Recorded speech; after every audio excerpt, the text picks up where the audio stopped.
What's up, guys? I recently had the opportunity to shoot a small project for my church young adults conference happening later this summer. IDP directed and edited the final product, but I mainly wanted to talk about the color because I love how the color turned out.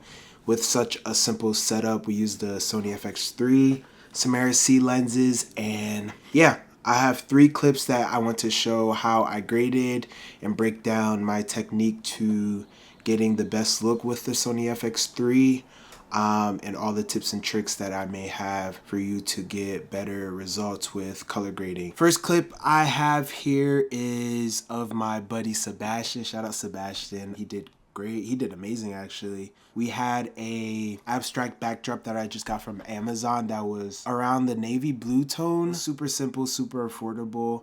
And I've had it actually for maybe a year and never used it, and finally had the perfect project to where I could put it to use. But yeah, we were shooting with Simera-C 21mm right here. It was a little lower. I have a BTS clip of how it was framed and how it was shot. So typically when I begin to grade, I always start with white balance. Even before that, I have some selects of power grades that I may want to use. Recently, I've been using this power grade. Typically, I begin with my primaries, which consist of white balance, tint, and also exposure. I always move the S curve, and I've learned that the lower third, I don't know what people call this, I keep my colors muted typically so I can have them pop more when I do use the lower third of the S curve.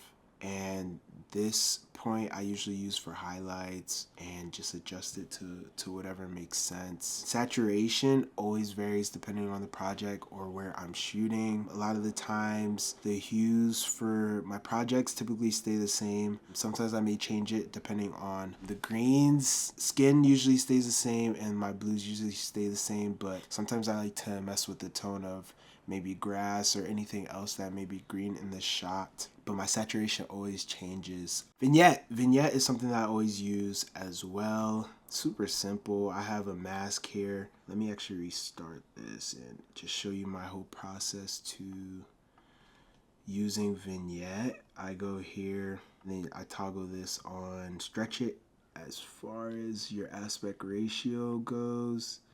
And then I do the soft to where you see the corners hitting or the circle hitting the corners. And then you go here to the curve and you just put it down to how much vignette you would like. It all depends on what you shoot. Halation, I never use halation. Glow, I never use glow. I have a Pro Mist filter as well that softens the blacks. So I think that alone is enough. One thing I recently started to do was use texture because I saw in a reel somebody using texture for their grade. I don't know how to explain it, but it just made it more rich. I've been able to use it for clips without it being too much. And you can see, like, if you look at like his skin tone, it makes it pop more.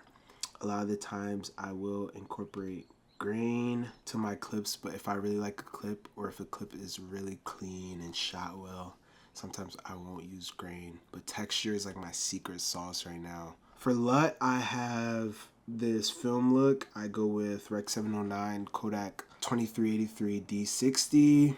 I've always used that. I didn't even know I used that until now. For CST, I have this Do As You May. Noise reduction sometimes is used depending on if there's a lot of noise in my clips. So yeah, these are the clips that I'm gonna show the before and after. This is the flat look that was out of the FX3 and this is the final product. I will say the biggest thing I will preach is knowing white balance and having a neutral look and understanding natural skin tones.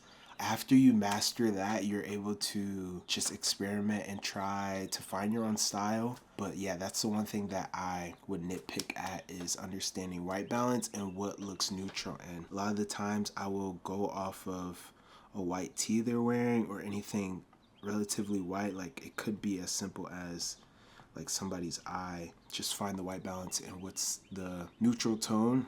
And then skin tone, this is like his natural skin tone. I was able to just get it to where it felt natural and true to Sebastian's skin tone, and everything else just fell in place where I began to nitpick with the hue and saturation and contrast and all of that. One thing I did not mention that I recently started to do as well, I will go to Primary's log wheels and go to this right here, shadows, to just really isolate specifics as far as reds, greens. I'm experimenting with different looks.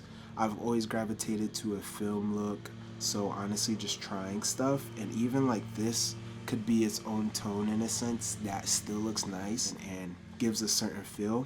But I will say just experiment in the primary shadow tab right here. You still want it to look true, but experiment here as well. Here's a different shot of another subject we had. Her name was Corinne. She did amazing as well. Shout out Corinne. Different backdrop, and this is like the second half of the video where we wanted it to feel more warm and less cool. I think the clips before felt a little cooler, but in the later clips we wanted it to feel warm, and we had a backdrop change, which was a painter's canvas that they usually put on the floor. I've seen a couple of projects where people have used it, and I thought, why not use it for this? With the blue tone she has here, my process to grading this clip in simple terms, my white balance was more warm than Sebastian's, I believe. Yeah, his was at 360, negative 360. Hers was at negative 20. Also with the blues, I believe I lifted them a little, or no, they actually stayed the same. Like I could have had hers a little higher, but I thought this area made the most sense and felt great with her skin tone. I was just messing around to see what felt natural. I don't know if I used the Primary's log wheels for, I did, but slightly, like negative 1, 1, 3. They're barely moved, but I don't think it made the biggest of differences. But I love how this turned out. I think everything about this seems natural as far as her hair color too. Like I think this is true to her natural hair color. That doesn't feel too warm or cool or tinted a specific way. Yeah, and I have textures even toggled off. I didn't even explain how I use textures. I'll just show you from scratch. So yeah, I usually get texture pop and I put details all the way up, and I put my shadows and midtones slightly down, usually around here, and then usually I put my strength down to just somewhere around here, whatever looks just neutral and regular. I don't want to like have it cook the clip, because then this looks a little too obvious, but something that still makes the details pop more. And but yeah, that's all I have to share. Hopefully my process was in some sort of help for you and your process and the camera setup that you use. Hopefully I could share more tips and tricks that I use for my process with editing and color grading. But thank you guys for watching the video. I'll see you next time.